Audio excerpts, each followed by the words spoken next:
Welcome back to another episode of Balance Your Wealth. I'm your host, Ryan, and this week we're going to be doing part two of the FAQ. So, all the questions we hear all the time from all of our clients and anyone who comes in to talk to us, and just trying to break these down with fairly simple answers or as simple as they can be, and try to help you guys out and lead you in the right direction. So, this week I am once again joined by Shaun, Bob, Tyler, Nick, and Adam, and we're just going to jump right into it here. Bob, when should I start taking Social Security? Man, a loaded question again, and it always depends. But the framework I always try to give folks when we think about taking Social Security is let's not just put Social Security in a vacuum, right? A lot of times folks want to isolate Social Security and win the Social Security game, right? They want to get as much from Uncle Sam as possible because, quite honestly, they've paid into it over their entire working career. So I understand that, but there's a lot more that goes into that decision, right? Like, what other resources do you have? How old are you? Are you under full retirement age? So potentially, if you go back to work, would your benefits be impacted, right? What sort of income do you have from your spouse? Do they have their own earnings record? Do they need to go off yours? All of these things factor in. At the end of the day, if you're going to live to 85 plus, delaying to age 70 is almost always the better decision on paper. Or if you don't have great longevity in your family, maybe taking it earlier makes more sense. But at the end of the day, it's a huge variable in question. But I want to just get across that we shouldn't make that in a vacuum and just try to win the Social Security game. We're trying to win the can I retire and have enough to cover me for the rest of my life? And oftentimes waiting to turn it on can be more beneficial in the long run. Yeah, I think a lot of people don't realize delaying your Social Security and that 8% you get each year is guaranteed, at least right now by our government. If you were to come to us and say, "Hey, can you guys guarantee me 8%?" We'd be like, can't guarantee 8%. So, having that conversation with a client saying, "Hey, this asset, we can guarantee you 8% for the rest of your life just by waiting a year, 2 years, another 8%, or 3 years, so on and so forth." That can be a lot, right? Depending on the client situation. So just making sure people are aware of what taking it early or delaying it actually does in the scheme of their financial plan. Yep. And Tyler, just to tie back to that, right? When we're thinking about a financial plan, that delaying Social Security can also give us additional opportunity to do other things, right? Maybe we can harvest capital gains at a lower tax rate. Maybe we can do Roth conversions at a lower marginal tax rate, right? Again, that's where some of the context comes into play. But certainly, if we can get some growth on an asset and it's guaranteed, that's another piece that's huge. I'll give you one of the biggest problems I hear when talking with people about Social Security, and that is people that get emotional about the decision. So people that are like, I don't trust the government. I'm going to take it at 62 because the government, right? Normally, that's not the best answer. Okay. Or, hey, my buddy took it, and so I'm going to take it.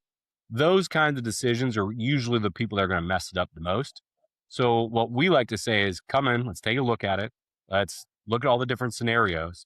And then you can make an informed decision and not make it based on emotions or how you're feeling about the government that day because you turned on MSNBC or Fox News and one of them made you mad. Those are the people that are going to make a poor decision when it comes to taking Social Security. Awesome. Yeah, really great points, everyone. Once again, kind of comes back to your specific situation, but to Tyler's point, it's very hard to get a guaranteed 8% return anywhere in the world. So it's kind of hard to pass up sometimes. With that, we're going to move on to our next FAQ with Shaun, and I'm sure he will not be biased at all. So, Shaun, it's, do I really need a financial advisor or can I do this myself? Yeah, I may surprise you with this one, Ryan. I'm a financial advisor that says I don't think everyone does need a financial advisor. And in fact, I think when a financial advisor is telling you that you need them, they're probably trying to sell you something. This is something, especially in 2026, that you can get to the 80% solution through, Chat GPT or whatever Google search you do, and probably feel pretty comfortable about what you're doing. Where the problem becomes is, does it create stress for you?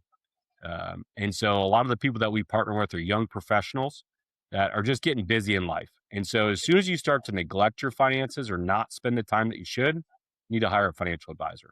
As soon as you get to retirement, you're like, I think I know what I'm doing, but I don't have a bunch of confidence with it. I don't fully trust myself, and only you know that deep in your heart. That's when you need to hire a financial advisor because the fees are there, but the value is also there. Vanguard does a study that says financial advisors are worth about 3% of alpha. Fidelity does a study that says it's closer to 4 to 5%. And very rarely is it because we are the best investors in the world. That's probably not the case. You can get a pretty good solution online. Where it comes from is, are we sticking to the plan? Are we making the right tax moves? Are we pulling from the right account? Do we have the right diversification? Are we doing the rebalance at the right time? And are we taking stress off of your plate? Are you putting your head in your pillow at night, feeling better about what you're doing? It's priceless to hire the right financial advisor. Now, what's scary is a lot of financial advisors are end up destroying wealth because they're pushing products or they have a revenue sharing agreement with a fund family. They're charging you high commissions. And so that's where I think the hardest part is to get the decision right. And that's why I will be biased and say balanced wealth is going to be the best choice to be able to do that. Yeah, and Sean, I just want to touch on one thing.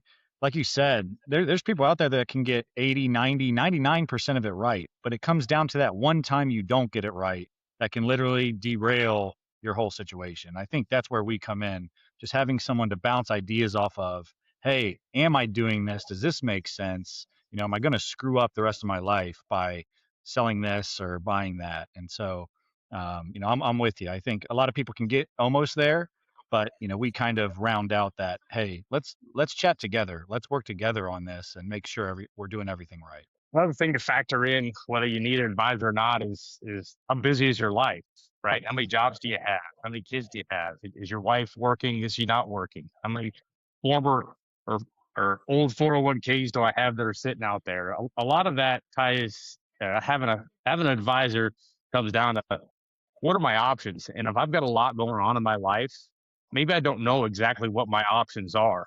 And God forbid if something happens to me, does my wife know what those options are? Right. And that's probably the biggest factor of for anybody deciding whether they want a financial advisor or not is, hey, is it right for me? Is it right for my family? Am I taking care of my spouse if something happens to me? Am I taking care of my kids and my family if something happens to me? That's just one other element to say, hey, a financial advisor can help me with this and guide me through this and at least provide the basic options of what's out there and available. Awesome. Great points, guys. Yeah, I think, like you all said, in this day and age, it's not hard to find a lot of the answers online. But to Sean's point, a lot of the times it just comes down to, do you have the fortitude to stick with the plan? When things get a little hairy. So with that, we're going to move on to Nick. The next FAQ question here is, how should I invest my 401k?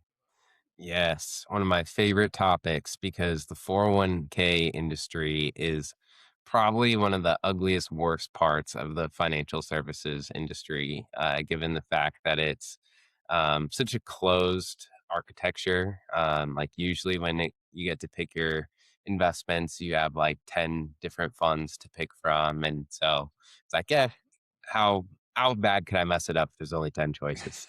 And one of the things that I always recommend people don't invest in usually is the target date funds, just because those are usually a lot more conservative than they need to be. Like even I was just looking at one the other day and it was like a 2065 retirement fund. So 40 years out, and it was 10-12% allocation to bonds. And it's like, we have that much runway. We probably don't need that much in bonds. And so just, breaking out of the target date fund and going into more of the individual funds, I think is usually a really good mover for folks.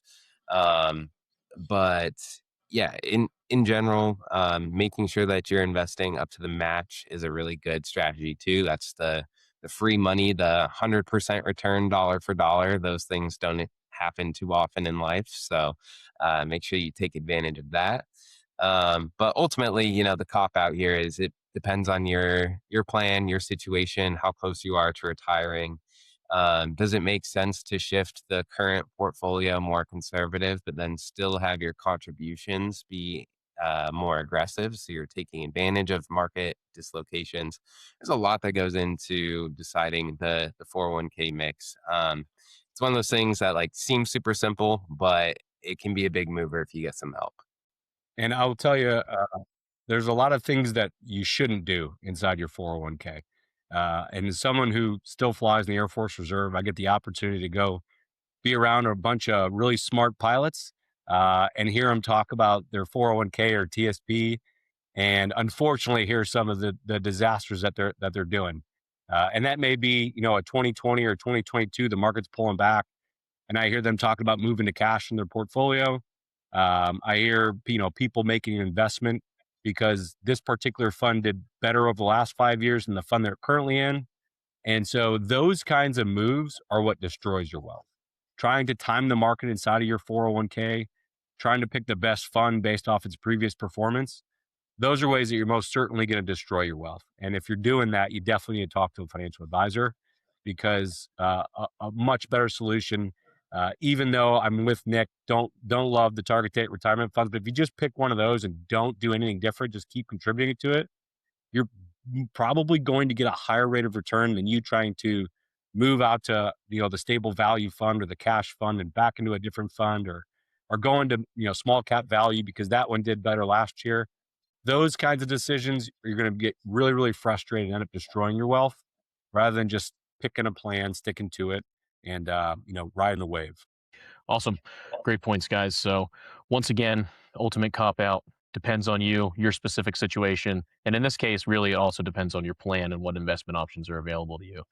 So with that, we're going to move on. Adam, the next one is I just received an inheritance or windfall. What do I do with it? That's a great question. Oftentimes, when someone receives an inherited IRA or a Benny IRA, or they get a windfall of cash, it's sometimes a double-edged sword because they either lost a family member and now they've got a bunch of money that just falls in their lap. I think the first step is just to understand the rules that are behind that. And if you don't know the rules, reach out to an advisor, have them explain it to you, and so you don't get caught up in a jam right off the get-go. So understand the rules is probably step one. And then two, have that be in conjunction with your plan, not necessarily rewrite your plan, right? Once I understand the rules, have that complement what I'm already got going on as opposed to just drastically changing it, right? Ideas right off the get-go is maybe pay off some debt that I can throw at this right away, get myself debt free, and then develop a plan to how to gradually invest this over time to benefit me and my family.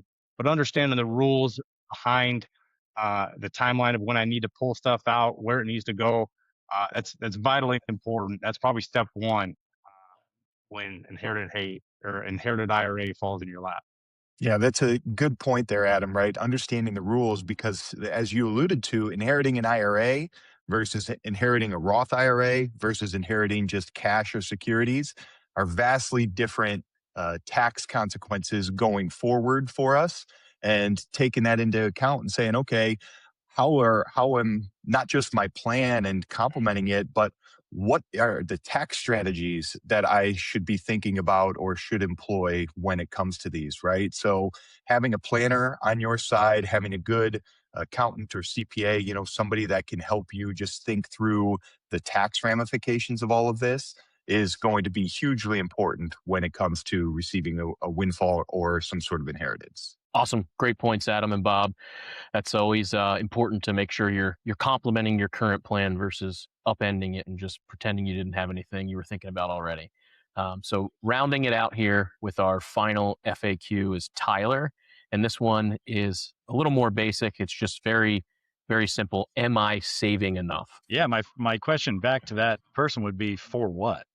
This is the main question we get when we start relationships with clients is, am I doing enough? Am I saving enough?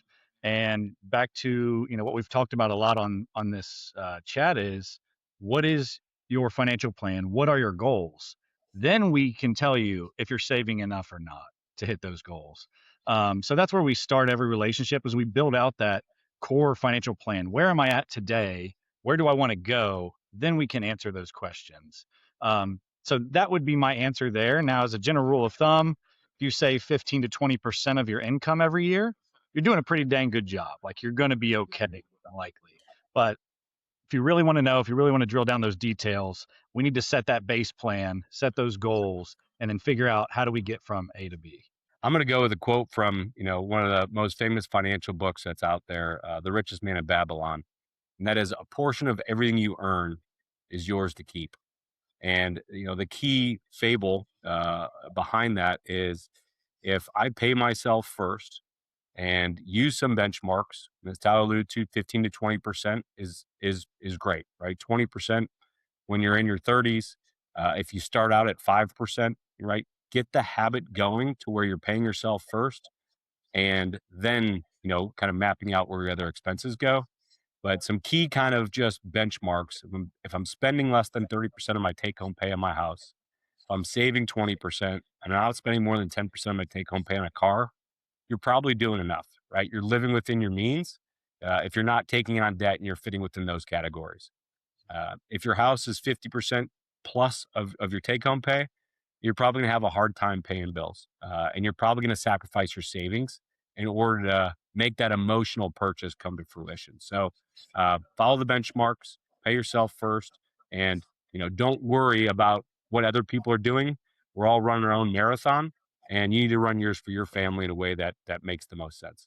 Yeah, and one thing that I'll add, just that I've seen from experience, is especially folks that are great savers that have saved from a very young age and get to retirement, and it's really hard for them to kind of flip the switch from saver to spender, right? And so, when you get in that habit, it's almost like it automatically turns on and kind of keeps going and it builds on itself, that it's hard to flip over and start spending when you actually get to a point that you're there. So, I just want to, the question was, am I saving enough? But also, it's like sometimes we have to talk to people about, you're saving too much or you're being too conservative with this, right? So, just the overall plan just helps you to understand, have some context around the guardrails of how much to save, how much to enjoy. And ultimately, that's, where balance comes into all of the equations, is making sure that you're doing both of those things so that money can be something you enjoy, not just something you squirrel away.